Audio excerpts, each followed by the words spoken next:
Assalamualaikum warahmatullahi wabarakatuh. Alhamdulillahirabbil alamin wassalatu wassalamu ala asyrafil anbiya wal mursalin wa ala alihi wa ashabihi ajmain wa man tabi'ahum bi ihsanin ila yaumil amma ba'du.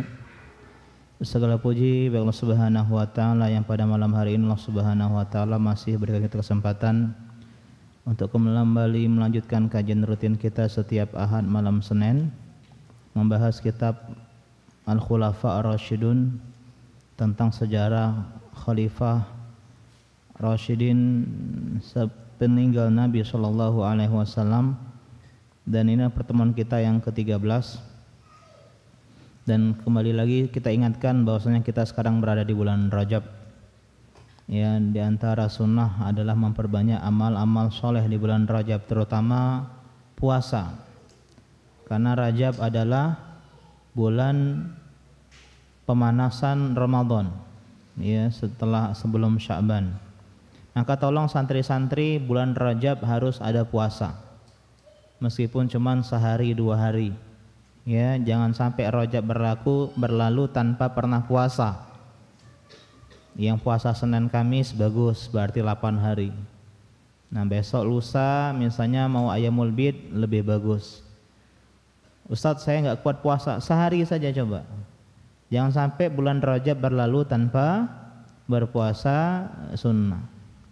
Kemudian juga baca Qur'annya diperbanyak di bulan Rajab, sebagaimana kita juga memperbanyak amal-amal ibadah lain di bulan Rajab. Pertemuan terakhir kita bahas tentang bagaimana perang dan penaklukan melawan Romawi.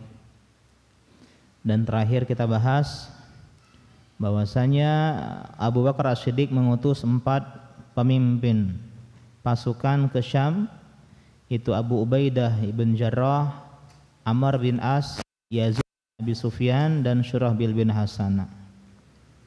Kemudian kita bahas juga bahwasanya ketika itu Raja Heraklius, Raja Romawi namanya Raja Heraklius. Ya. Heraklius mengerahkan 200.000 pasukan, 200 ribuan.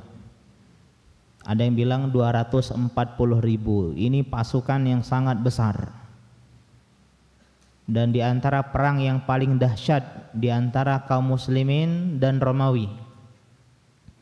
Jadi perang Yarmouk ini adalah perang yang sangat-sangat bersejarah.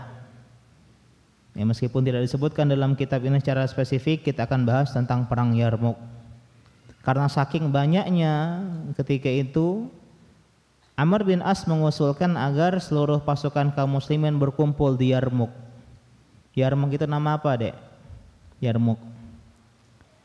Hah? Nama apa Yarmouk itu? Ya, nama perang. Maksudnya Yarmouk dari kata apa? Nama apa? Kalau perang Badar kan nama sumur Badar. Perang Uhud karena ya ada namanya Bukit Uhud. Kalau Yarmouk, perang Yarmouk nama sungai. Di sungai Yarmouk di Syam, yang ketika itu berada di Yordania dan Suriah, dan merupakan anak dari sungai Yordan. Sungai Yordan itu sungai besar. Ya, nah punya anaknya. Kayak misalnya sungai ya Kelekar ini, anak dari sungai apa? Anak dari sungai apa ini? Sungai Musi? Bukan sungai Lematang, bukan? Hah? Ya intinya kayak gitu. Jadi ada sungai Ogan, sungai Musi, nanti punya anak lagi. Nah, sungai Yordan itu sungai besar. Kemudian punya anak, namanya diantaranya sungai Yarmouk. Ya, Yarmouk itu ini pansos. Itu Carmuk, ya, cari muka. Ya. Ini Yarmouk. Karena Amr bin As tadi ketika beliau mengusulkan pasukan berkumpul dan minta tambahan pasukan karena lawan ini banyak banget, ini 240.000. Akhirnya Abu Bakar As-Siddiq memutuskan Khalid bin Walid yang ketika itu memerangi Persia di Irak untuk setengah pasukan 10.000 kurang lebih membantu pasukan kaum muslimin di Syam. Dan saking mepetnya itu waktu, Khalid dan pasukannya luar biasa, menempuh jalan yang jarang dilalui oleh orang. Jadi membelah rute. Biasanya kan orang kalau misalnya dari sini kemana? Ya ke Palembang, ini rutenya, ya lurus saja. Tapi kalau misalnya dia rutenya ada yang mungkin dari sini ke Kayu Agung misalnya, ya dia harus ke Indralaya dulu, kemudian dia baru ke Kayu Agung. Nah ini langsung membelah, dan rute yang jarang dilalui oleh orang, padang pasir, kemudian rute yang jarang dilalui. Akhirnya tibalah di Yarmuk tepat waktu. Nah karena di Yarmuk ini ada 5 pemimpin bersama Khalid ibn Walid, maka mereka bermusyawarah. Dan di antara opsi yang ditawarkan oleh Khalid bin Walid, bergantian menjadi pemimpin. Karena ini kan komandan semua nih, 5 pasukan bersatu jadi 1 pasukan. Dan gak mungkin 5-5-nya jadi pemimpin. Pemimpin harus 1 orang. Sehingga ketika itu mereka bermusyawarah ngasih opsi gantian. Nanti saya, terus besoknya kalau ada perang lagi kamu, terus kamu begitu. Dan ketika itu di perang Yarmuk dipilihlah Khalid ibn Walid radhiyallahu taala anhu. Berapa total pasukan ketika itu kaum muslimin? Kurang lebih 40 ribuan. Jadi kalau kita perbandingkan 40 ribu dengan 240 ribu, berarti 1 banding berapa? 1 banding 6. 1 banding 6. Dan ini adalah sebuah ketimpangan secara jumlah pasukan yang sangat besar. Berarti selisih mereka ada 200 ribu. Dan ini di luar nulur. Dan dari 40 ribu tadi 1000 lebih para sahabat. 1000 lebih kurang lebih ada para sahabat. Dan dari 1000 lebih para sahabat, 100-nya adalah sahabat veteran perang Badar. Jadi dari 1000 pasukan sahabat, 100-nya adalah veteran perang Badar. Dan Khalid ibn Walid dikenal dengan kejeniusannya dalam berperang, piawai dalam meracik strategi perang, menerapkan strategi yang belum pernah dikenal oleh bangsa Arab. 40 ribu banyak pasukan.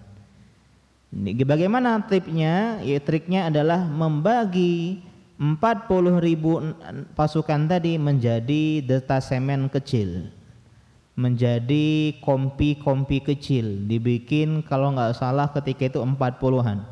Ada yang bilang 46 ribu, berarti dibagi 1000 46 kompi. Ya, jadi biar mereka ya lebih luwes dalam berperang, dibagi 40 sekian kompi. Di tengah ada kompi inti, detasemen inti di bawah pasukan Abu Ubaidah, Ikrimah dan Al-Qa'qa' bin Amr. Kemudian di kanan ada Amr bin As, ya, dan Syurahbil bin Hasanah. Di kiri ada Yazid bin Abi Sufyan. Jadi ada yang mengatakan mereka ini jumlahnya 46, 15 tengah, 15 kanan, 15 kiri, 1 belakang. Ada yang bilang 18 tengah, 10 kanan, 10 kiri, sisanya di belakang. Di belakang ada Sa'id bin Yazid. Di strategi seperti ini jarang. Biasanya cuma 1 langsung gas.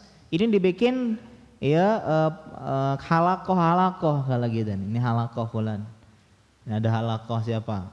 Kak Arya, ini Kak Timbun, Kak Suti misalnya. Ya punya halakoh. Dan mereka punya posnya masing-masing. Kemudian ada yang bertugas untuk ngurusi konsumsi, kemudian pasukan, harta rampasan perang. Ada yang memotivasi para sahabat membacakan surat Al-Anfal dan ayat-ayat jihad. Kemudian ada juga yang berpidato membakar semangat kaum muslimin. Strateginya Khalid ibn Walid memecah kompi tadi menjadi pasukan infanteri, kavaleri di belakang. Biasanya kan kavaleri di depan, pasukan kuda itu biasanya di depan, kemudian di belakang disusul dengan pasukan infanteri itu yang tidak berkuda. Nah, tapi ini dibikin pasukan berkuda di belakang, jadi kelihatan oleh musuh, oh ini nggak ada pasukan berkudanya, sehingga mereka jadi nafsu untuk menyerang. Ketika dibuka jalan, ya ternyata di belakang mereka gitu. ketemu sesama penunggang kuda. Ditutup akses, sisa tinggal pasukan Romawi yang tidak berkuda baru diserang. Jadi Masya Allah nih, untuk memecah pasukan. Jadi ketika mereka menyerang duluan, dibuka jalan, penunggang kuda masuk, tutup, ya akhirnya mereka sama penunggang kuda dan baru menyerang belakang untuk memecah rantai infanteri dan kavaleri.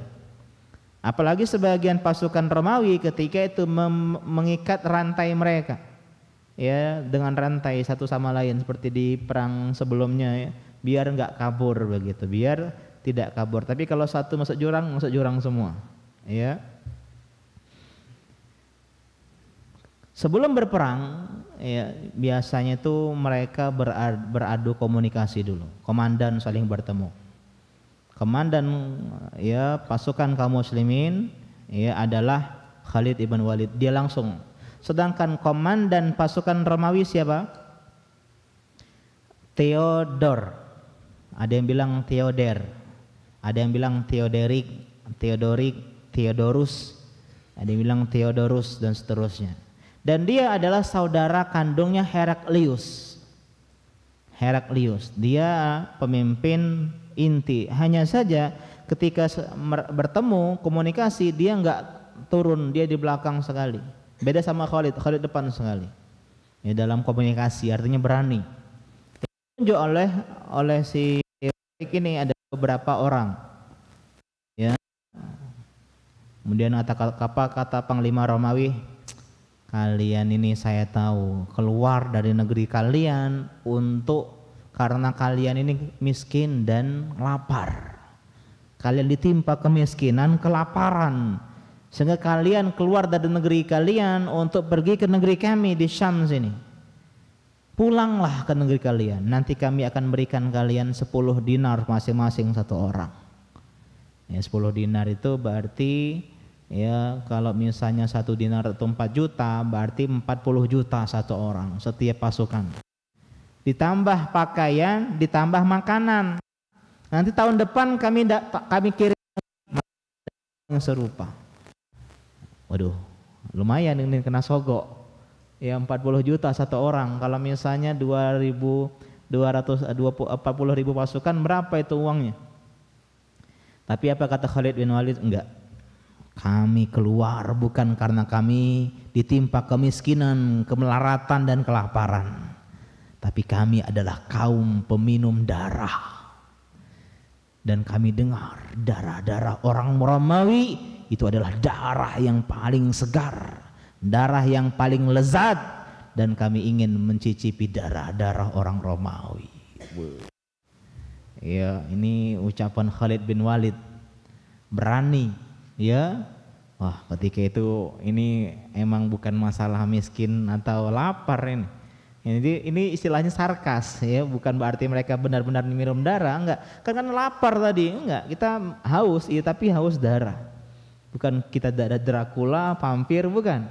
Tapi maksudnya kami ingin berperang dengan kalian bukan karena kami miskin dan bukan karena kami kelaparan.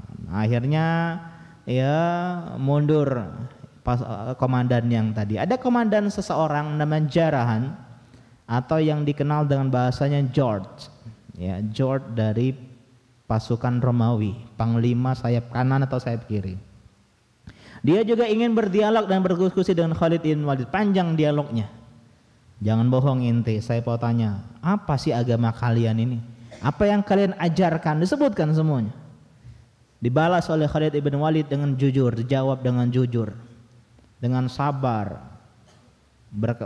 Beberapa lama akhirnya awalnya datang, ya, malah dia kembali berbalik arah, ya, berada di pasukan kaum muslimin, masuk Islam dalam satu kali dialog sedang perang ketika itu.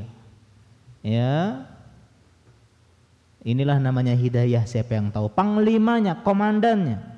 Akhirnya perang pun terjadi. 40.000 lawan 240.000. Nggak adil nih perang. Ya, dengan dahsyat Romawi dengan begitu bernafsu karena merasa congkak dan sombong dengan jumlah mereka yang banyak, mereka langsung menyerang dengan begitu hebat.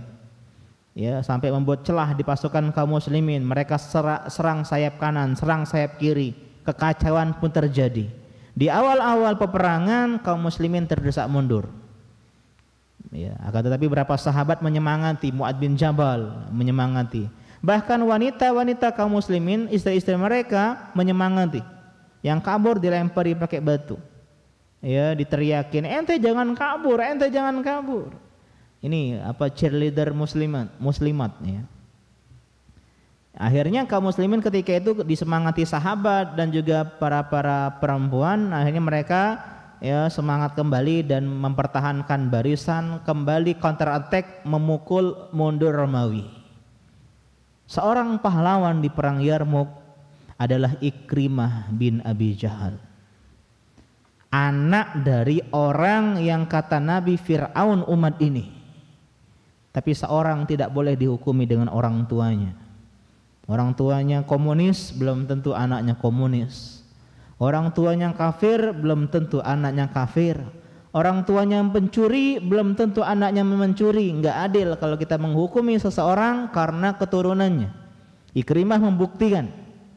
Ikrimah ketika itu ingin mengorbankan dirinya. Wahai kaum muslimin, siapa di antara kalian ingin bersumpah setia, berperang habis-habisan, enggak pakai minum, enggak pakai mundur dulu, rehat dulu, enggak, totalitas berperang sampai titik darah penghabisan, sampai mati atau kalah. Ya, dia teriak begitu. Dan ketika itu pasukan mendengar 400 orang gabung. Yang dikenal dengan pasukan berani mati. Pionirnya apa? Ikrimah bin Abi Jahal. Khalid mencegah, jangan Ikrimah. Enggak, wahai Khalid, biarin. Dulu aku nih orang yang paling keras menentang Rasulullah. Ya, bahkan berkali-kali aku memerangi Rasulullah Sallallahu Alaihi Wasallam. Biarkan, berikan aku kesempatan untuk menebus kesalahanku di masa lalu. Lagi-lagi soal menebus kesalahan. Ya, ketika kita jatuh dalam kesalahan, tebus dengan tidak terulang dan ya lakukan yang berlawanan dengan itu semua. Kalau kemarin misalnya kesalahannya mencuri misalnya, maka jadilah orang yang sekarang sedekah sama teman-temannya.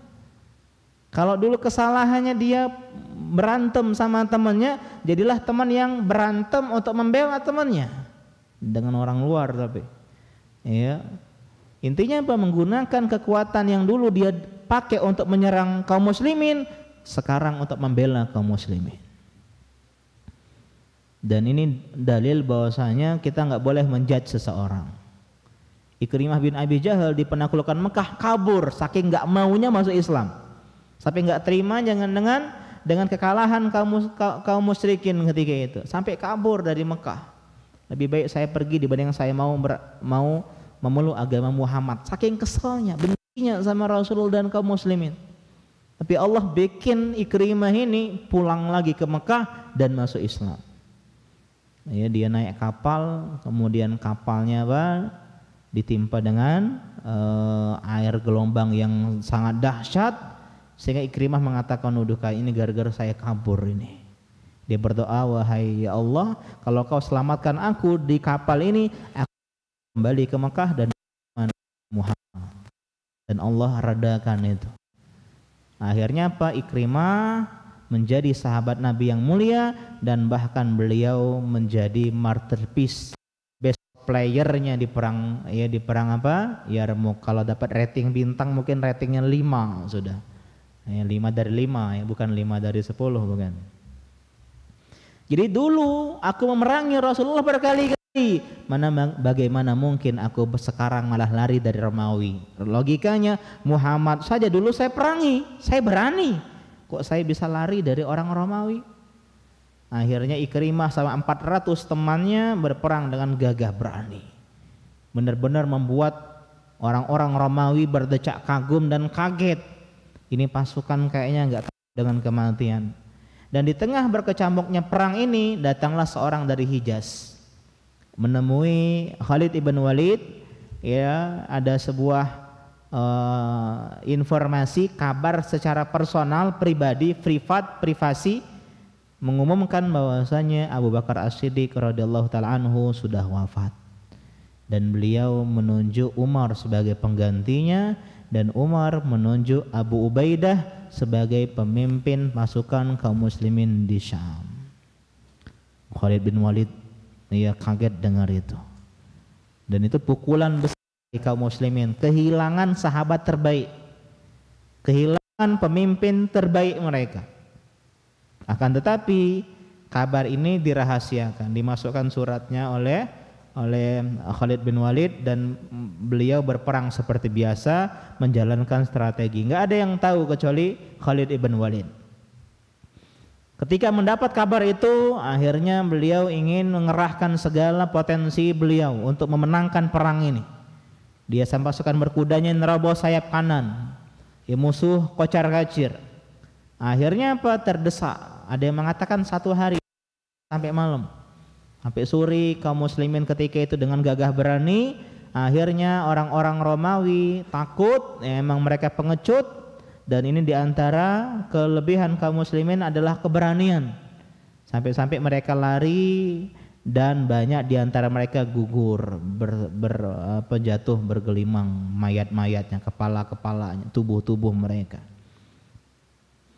Akhirnya singkat cerita pasukan kaum muslimin menang, dan pasukan Romawi terbunuh hampir setengahnya. Luar biasa deh, dalam waktu 6 jam membunuh 100 ribu lebih, 120.000, ada yang bilang 100.000 orang. Jadi kalau kita matematika kan 5 jam saja 100.000, berarti 1 jam membunuh 20.000. Berarti kalau 1 jam membunuh 20.000, 1 menit berapa? 1 menit terbunuh dibagi 2 lagi, 5.000. Benar-benar luar biasa ketika ini.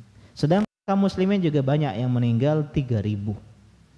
3.000, dan ini termasuk jumlah yang banyak, dan memang wajar karena musuh aja 240.000. Dan di antara syuhada perang Yarmouk adalah Ikrimah bin Abi Jahal dengan 70 luka di badannya. Ada bekas pedang, ada bekas tombak, dan beliau jujur dalam bertobatnya kepada Allah Subhanahu. Siapa sangka yang memerangi Nabi di perang Uhud, yang memerangi Nabi di perang Ahzab, anak dari musuh terbesarnya Nabi, musuh bebuyutan Nabi SAW. Bahkan dia pernah menjadi target eksekusi Nabi di waktu Mekah. Cuman dia bertobat ketika itu, dan ada yang memberikan perlindungan, hanya dia selamat. Ikrimah bin Abi Jahal, dan ternyata dia benar-benar membuktikan ucapannya, walana belua akhbarakum, dan kami akan uji ucapan kalian. Benar mati syahid di perang ini, 70 bekas luka di badannya. Ada sebuah kisah indah tentang Ikrimah bin Abi Jahal yang dikenal dengan kisah ithar. Apa arti ithar? Mendahulukan orang lain. Mungkin ada kasus ini Ikrimah akan wafat, gugur ketika itu. Tapi kisah ini menunjukkan betapa hebatnya persahabatan, ukhuwah kaum muslimin yang ini layak ditiru oleh santri, para penuntut ilmu. Itu ithar, mendahulukan orang lain dibandingkan diri sendiri, enggak egois.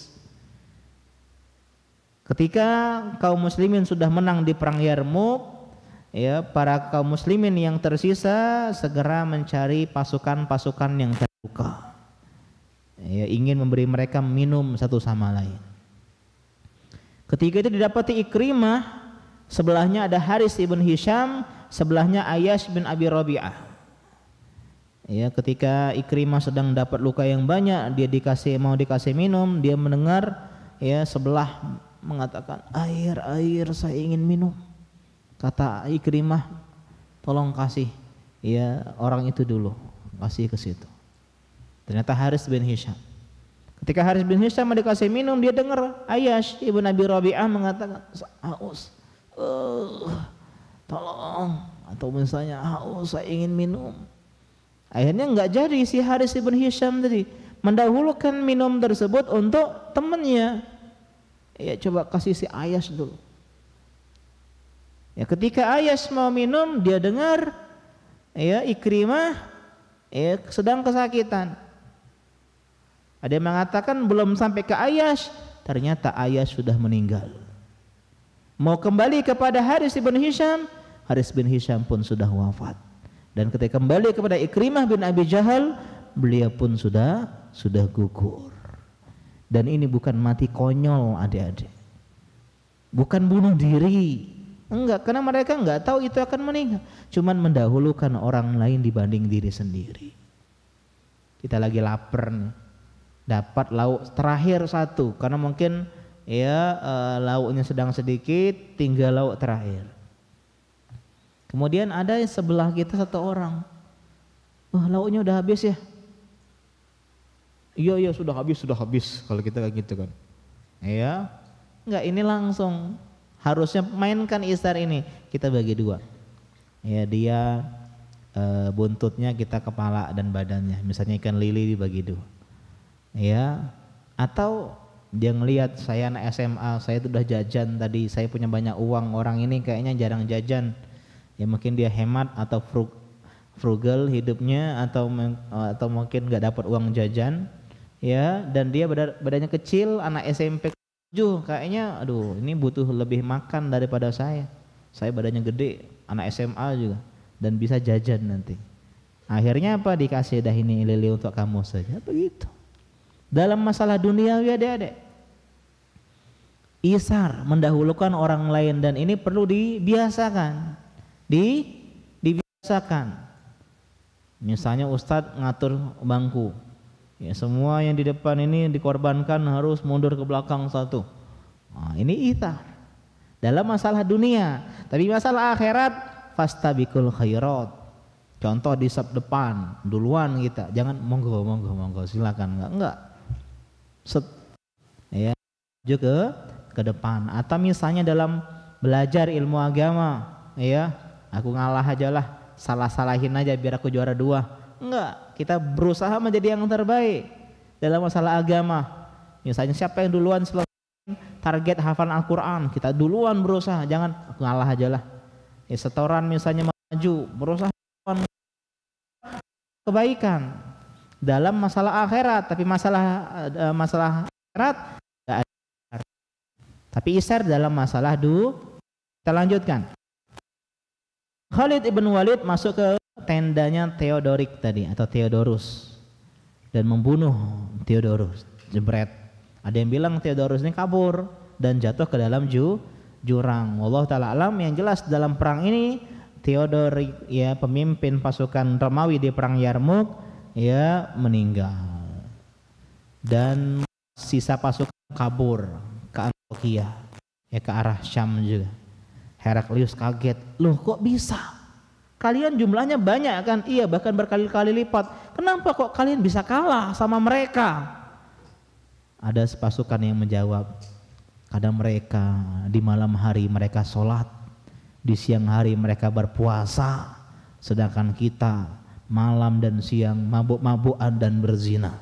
Mereka beramar ma'ruf nahi mungkar, sedangkan kita berbuat zolim. Mereka menepati janji, sedangkan kita melanggar janji. Heraklius ngerenung, ente bener kayaknya, ente benar. Dan kaum muslimin berbahagia dengan kemenangan pasukan kaum muslimin di perang Yarmuk. Mereka senang, apalagi palak pecongnya meninggal ketika itu. Benar-benar kemenangan yang luar biasa. 40.000 ngalahin 200.000-an lebih. Akan tetapi kebahagiaan mereka segera sirna ketika Khalid bin Walid mengabarkan bahwasanya Khalifah Amirul Mukminin, ya atau Khalifatul Rasul Abu Bakar As-Siddiq radhiyallahu anhu wafat. Langsung kaum muslimin berduka, bersedih. Dan begitulah kehidupan. Bahagia dan sedih itu kadang beda-beda tipis. Ya kadang sedetik ini kita bahagia, detik kemudian kita sedih. Ya jadi nggak boleh euforia dalam kebaikan, dalam kebahagiaan.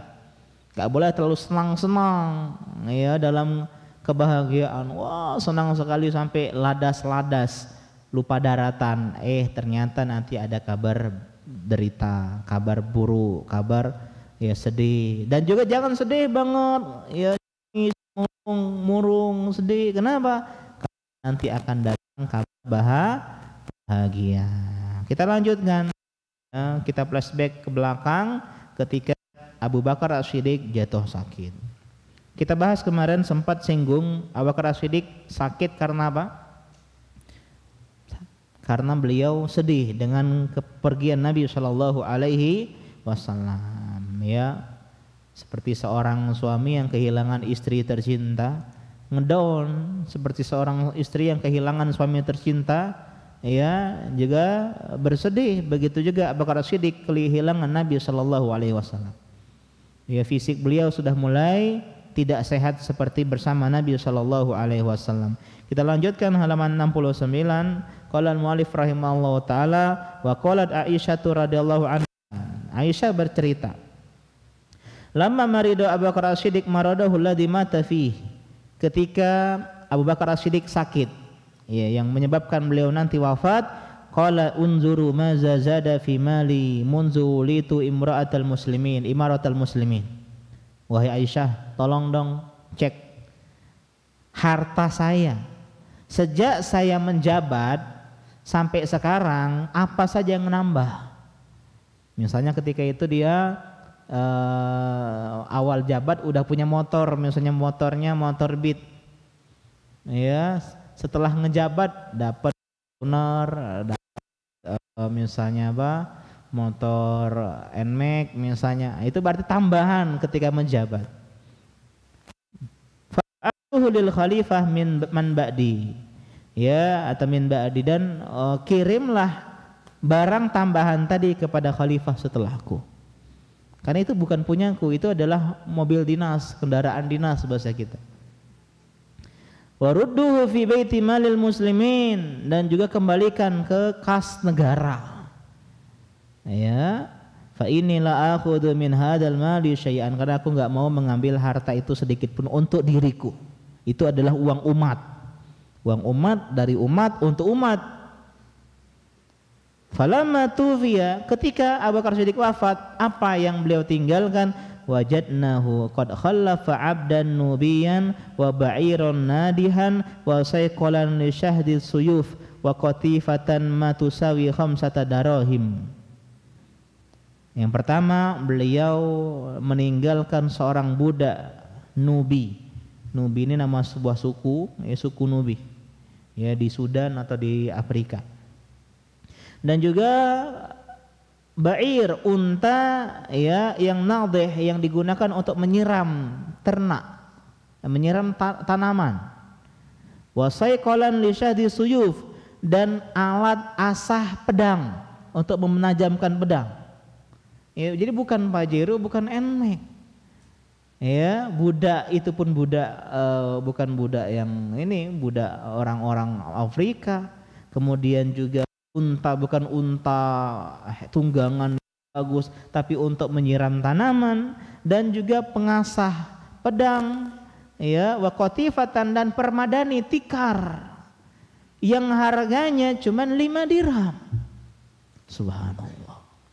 Inilah pejabat sebenarnya. Enggak ada pejabat kaya dalam Islam. Umar bin Khattab melarang pejabat dagang. Pejabat enggak boleh bisnis di zaman Umar bin Khattab. Kenapa? Karena kalau pejabat berdagang, dia akan menjadikan jabatannya mempermulus perdagangannya.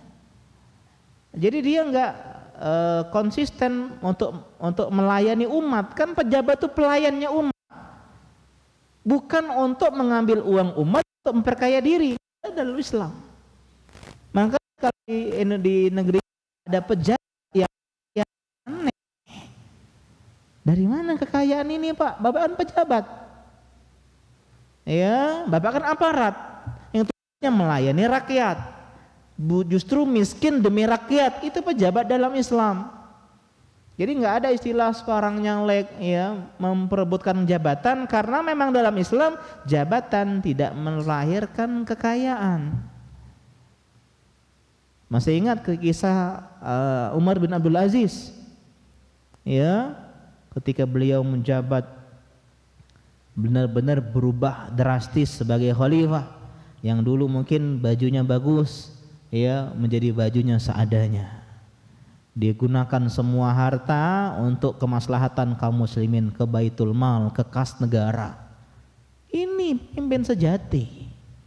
Bukan ketika menjabat kekayaan naik drastis, tidak. Ya, pejabat, aparat, ya, polisi, tentara dalam Islam itu tidak kaya, kecuali mungkin dia berdagang. Kenapa? Karena polisi, tentara, kemudian apalagi pejabat, ya, bupati, lurah, itu adalah tugas melayani rakyat. Kalaupun emang dia kaya gara-gara harta warisan, gara-gara orang tuanya emang udah kaya, gara-gara bisnis yang dia punya sebelumnya, ya, bukan gara-gara sesuatu yang dia lahirkan setelah mendapat jabatan tersebut. Ini, ya. Jadi jangan jadi pejabat, adik-adik, ya.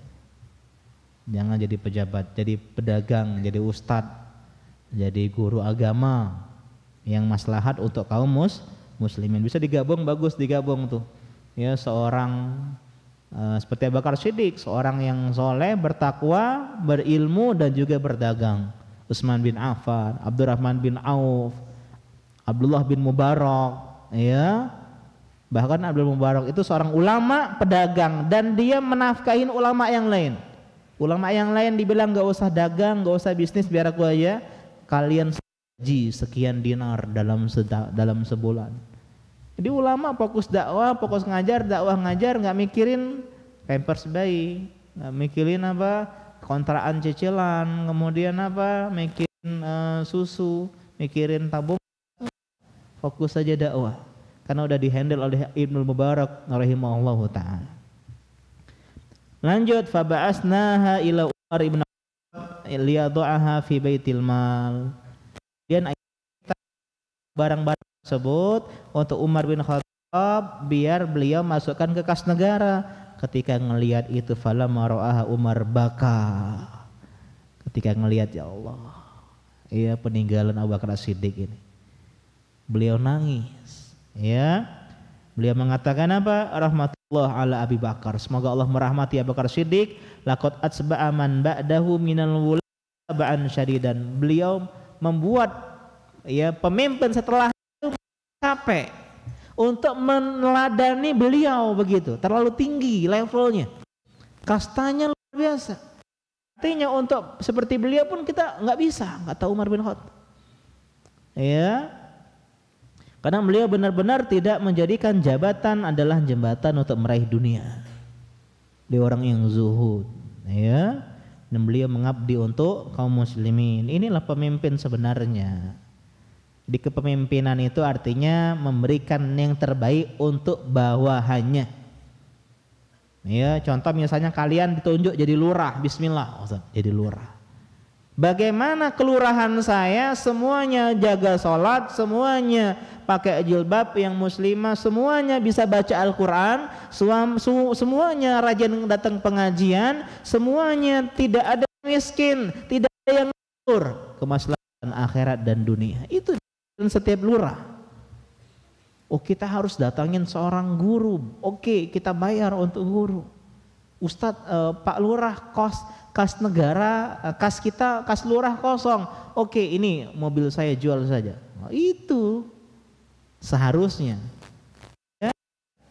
Ustadz, mobil nggak jual, kita karena nggak ada masjid musola yang layak di kelurahan kita. Ya sudah, kita sumbangan para kaum muslimin ketika itu.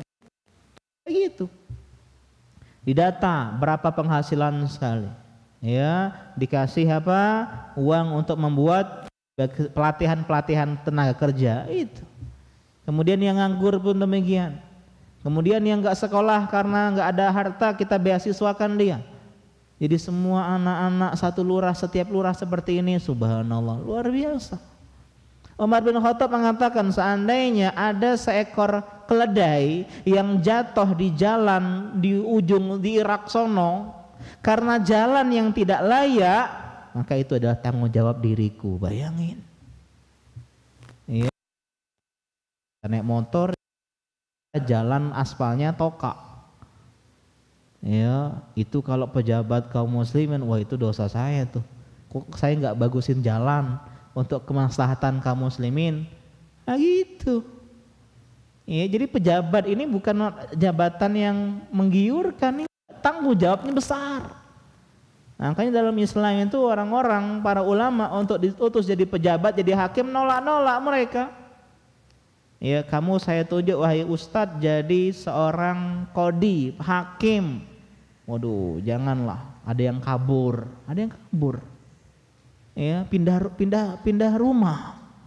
Kenapa? Karena ada desas-desus dia mau didatangin oleh presiden untuk menjadi hakim di pengadilan besar misalnya. Kabur. Ada yang pura-pura gila. No lagi gila udah ini. Ya sudah cari yang lain weh. Biar selamat dari jabatan.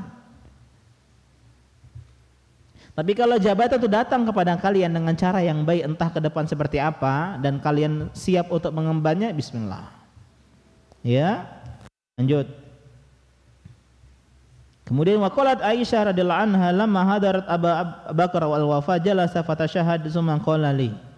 Ya, ketika beliau sedang sakit, ya menjelang kematian, beliau pernah ngomong samaku, ya bunayya, wahai putriku, inna ahabba ilayya ghina ba'di anti. Sesungguhnya ya orang yang paling aku cintai untuk jadi kaya, aku pengen dia itu jadi kaya, itu dirimu. Ya, wa inna azan nasi alayya faqran ba'di anti. Dan aku, orang yang paling aku bela agar tidak ditimpa kemiskinan adalah engkau. Jadi di antara putri yang paling disayang oleh Abu Bakar adalah Aisyah radhiyallahu taala anha. Ya, sudah waktu azan ya. Sudah belum? Itu berngaji ya. Iya. Laqad tadi kun ataitu kaina wasaqata tamrin min mali mimma yaqta'unahu min samari nakhli. Dan aku pengen memberikan engkau 20 wasak. Berapa wasak? 200 berapa? 60 sok. Ya, wasak itu 60 sok. Satu sok berapa kilo? 2,5 kilo. 2,5 kilo kali 60 berapa? 250 kali 3 ya. 6 berarti 3 kali 5 15 berarti kurang lebih. Ya. Berarti 20 wasak ini berarti kurang lebih hampir 4 ton. Ya, hampir 4 ton dari kurma hartaku yang aku ambil dari pohon-pohon kurma. Artinya aku pengen kasih semuanya hartaku pada dirimu. Akan tetapi walakin hum akhawaki wa ukhtaki warasatan ma'aki min ba'di. Tapi enggak bisa. Karena kau adalah satu dari 4 ahli waris. Ya, atau dari 5 ahli waris. Kau punya 2 saudara dan 2 saudari. Kaget Aisyah. Iya, oke, kalau 2 saudara tahu hazani akhawaya. Faman ukhtaya, siapa 2 saudariku? Karena aku punya 1 saudari. Kok engkau bilang 2, Pak? Bahasa kita. Apa kata Abu Bakar? Ma fi batni banati Kharijah. Ya, ada di perutnya bintu Kharijah. Bintu Kharijah ini ibu tirinya Aisyah, artinya istri Abu Bakar Siddiq yang lain. Fa inni azunnuha jariyah, dan aku mengira kayaknya anak perempuan. Ini di antara firasatnya Abu Bakar Siddiq. Istrinya hamil, dulu nggak ada USG, dan anaknya perempuan. Ya, walamma mata radhiyallahu anhu, ketika beliau wafat, waladat zaujatuhu ibnatu Kharijah bintan. Betul, ketika beliau wafat tidak lama ya kemudian istri beliau bintu Kharijah melahirkan, dan ternyata anak perempuan. Sumiyat Ummu Kulsum, dinamakan Ummu Kulsum. Wa hadhi karamatun min karamati Abi Bakar As-Siddiq. Ini kata beliau, kata pengarang, karomahnya Abu Bakar As-Siddiq. Ya, fa akhbara anna zaujatahal hamil. Yang pertama, dia tahu istrinya hamil, padahal ketika itu belum tahu hamil. Ya, ini kayaknya istrinya hamil nih, padahal belum tes pack, ya belum ada mual-mual, belum ada gejala. Yang kedua, Habibah, namanya Habibah bintu Kharijah min Zaid, satalidu bintan. Yang kedua akan melahirkan anak perempuan. Padahal kan nggak tahu yang ini anak perempuan laki-laki. Bahkan USG pun bisa salah adik-adik. Oh ini anak ibu ini perempuan. Oh ya. Anunya. Iya. Nah muncul pula si tulang sika itu. Akhirnya apa? Jadi anak laki-laki. Ya kan nggak jelas ketika itu. Bisa jadi. Di SG 6 bulan, 4 aja bulan muncul itu, padahal udah beli baju anak-anak perempuan begitu kan. Ada juga yang udah ada kelihatan ternyata hilang dia.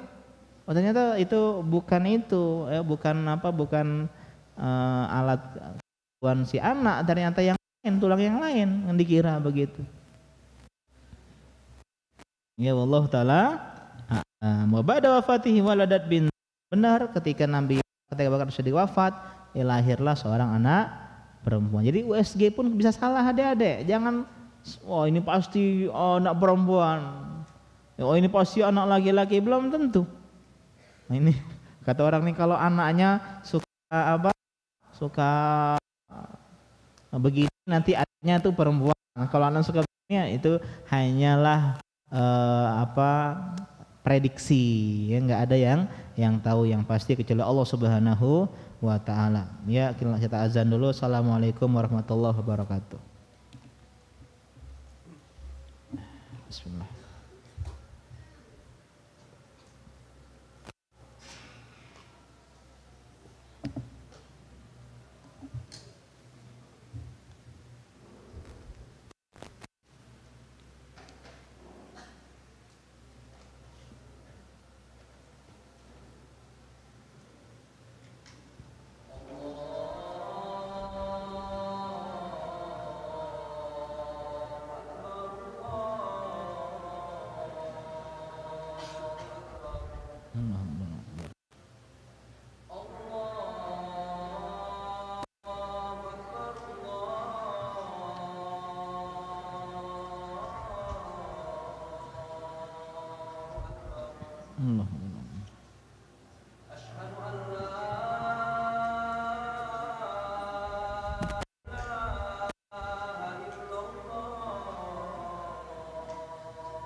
Alhamdulillah, wassalamu ala rasulillah wa ala alihi wa sahbihi wa la hawla wa la quwwata illa billah.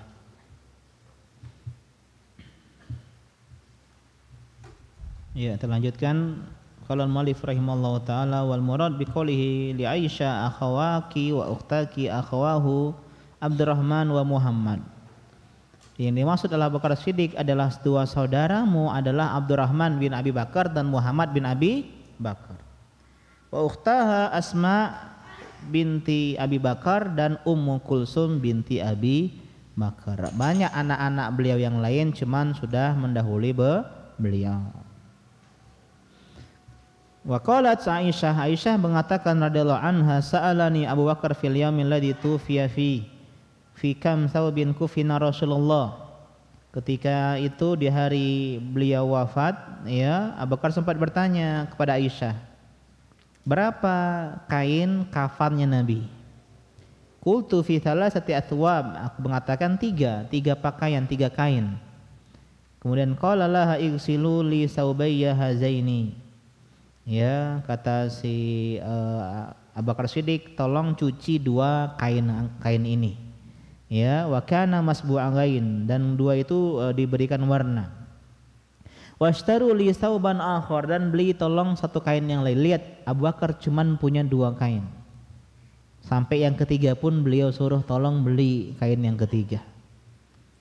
Terus ya Aisyah bilang, ya abati nahnu musirun, kita nih orang yang berkecukupan. Maksudnya bukan orang miskin. Ya untuk beli jangan 1, 10 aja bisa gitu. Kenapa enggak beli 3? Ala nashtariya laka thalathata athwabin jadidah. Kenapa enggak beli kain kafan 3 helai yang baru gitu. Lihat apa kata beliau, al hayyu ahaqqu bil jadidi minal mayyit. Yang baru itu lebih pantas untuk orang yang masih hidup. Wa inna ma hiya awsabun lil qayhi wasadid. Sedangkan kenapa orang mati pakai yang baru? Sedangkan katanya pakaian kain kafan itu hanya akan menjadi terkena nanah, terkena darah, busuk nantinya. Kenapa beri-beri yang baru? Ya, untuk sesuatu yang akan terkena nanah dan menjadi tempat pembungkus bangkai. Ini kezuhudan Abu Bakar As-Siddiq radhiyallahu taala anhu. Ya. Jadi jangan cinta bermegah-megahan, ya, tampil bagus, terbagus, tampil rapi, tampil ganteng, gamal, ganteng maksimal, enggak masalah. Tapi jangan berlebih-lebihan. Jangan sampai ya, baju 10 misalnya atau 20. Ya, sepatu misalnya ada 10, ini sepatu hari Senin, sepatu hari Selasa, sepatu enggak. Belajar dari kecil ini hidup sederhana. Hidup seperti kami, Dek. Ketika kita kecil dulu, kalau nggak rusak tuh sepatu, nggak beli yang baru. Ya, prinsip beli barang kalau rusak. Tas ini umurnya mungkin lebih tua dari kalian. Umur ini enggak lebih tua dari kalian. Umur ini ya dari saya kuliah. Sedangkan saya dakwah udah 10 tahun, berarti belasan tahun. Mungkin seumur dengan kalian. 2011 saya beli tas ini. Ya. 2012 sampai sekarang masih dipakai. Sampai sekarang masih dipakai. Ya, meskipun memang ada tas-tas yang lain ya. Cuman artinya apa kalau nggak rusak ya, karena banyak juga dikasih kalau kita ini, dikasih tas, kadang dikasih sepatu, kadang bukan. Kalau beli sendiri ya cuman 1, kalau nggak ini nggak rusak nggak beli lagi. Dan ini sampai sini aja mungkin pengajian kita pada malam hari ini. Kalau ada pertanyaan, insyaallah pada pertemuannya ya kita akan bahas tentang wafatnya Abu Bakar As-Siddiq radhiyallahu taala anhu dan diangkatnya Umar ibn Khattab sebagai khalifah setelah beliau. Ya, di sini disebutkan bahwasanya nanti Abu Bakar As-Siddiq dia akan menominasikan, ya, mencalonkan pemimpin, ya, yaitu Umar ibn Khattab radhiyallahu taala anhu, dan semua sahabat berkomentar positif seperti ya Abdurrahman bin Auf, Utsman bin Affan, ya hanya saja Thalhah bin Ubaidillah yang mungkin agak ya kurang sependapat, cuman ini biasa. Nah, ya. Akhirnya nanti singkat cerita ya beliau ya menunjuk Umar bin Khattab sebagai calon, yang mencalonkan begitu. Keputusan tetap di tangan kaum muslimin. Ya. Kemudian ya beliau wafat radhiyallahu taala anhu, dan beliau wafat dimakamkan di samping kuburan Nabi sallallahu alaihi wasallam. Tidak ada pertanyaan, kalau nggak ada kita pada malam hari ini. Subhanaka Allahumma bihamdika asyhadu an la ilaha illa anta astaghfiruka wa atubu ilaik. Wassalamualaikum warahmatullahi wabarakatuh.